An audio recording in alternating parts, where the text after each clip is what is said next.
I guess we'll start off with just saying congratulations.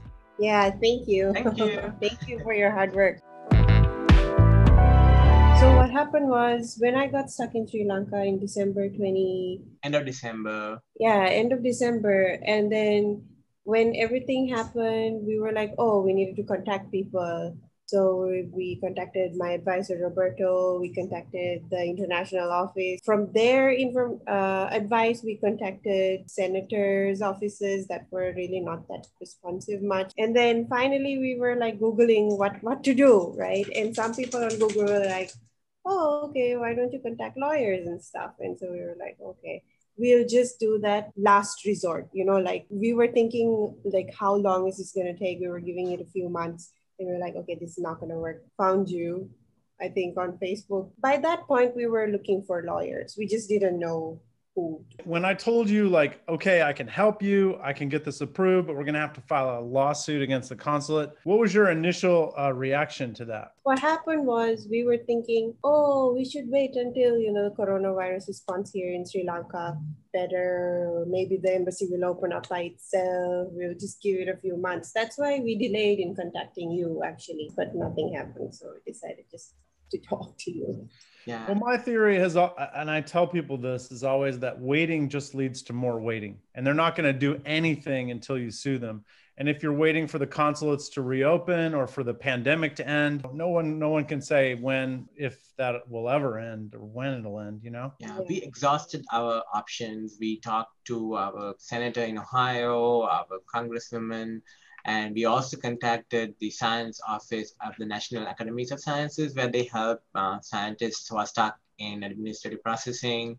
And we couldn't get her case moving at all. Being a PhD candidate, she has to, be in her lab to do research.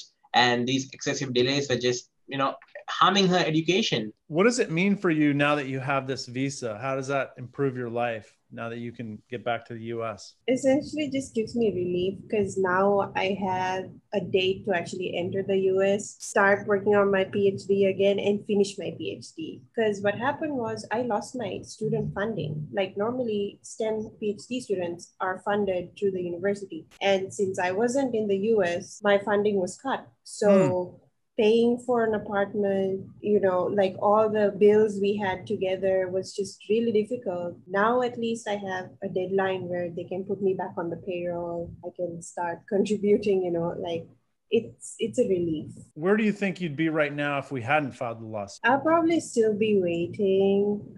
I would probably still be waiting. Yeah. So now, we have some hope, she can come back and, we can.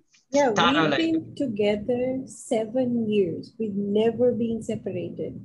Yeah. And this was the first time we were ever separated for this long. For other people out there, if their visas are stuck and they're thinking about filing a lawsuit, they may be worried that the consulate is going to get mad and retaliate when they file the lawsuit. Maybe the consulate will just deny them. What would you say to that? I would say that's completely untrue. There seems to be nothing else to motivate them to do their jobs. So just file the lawsuit and get a deadline. That's it. Waiting is useless. I concur with that. Just go with it. And Josh will really help you throughout the whole process. Our communication with the embassy after we filed the lawsuit, there wasn't any hint of, anger or any sort of retaliation going on. I would say don't be afraid. You should get your life moving and talk to Josh. How long after we filed the lawsuit did it take before they issued the visa? I think it was 5 weeks. Also? Wow, 5 weeks? Yeah. That's amazing. After waiting almost 8.5 months, 5 weeks later, she got the visa. That's incredible. That's incredible.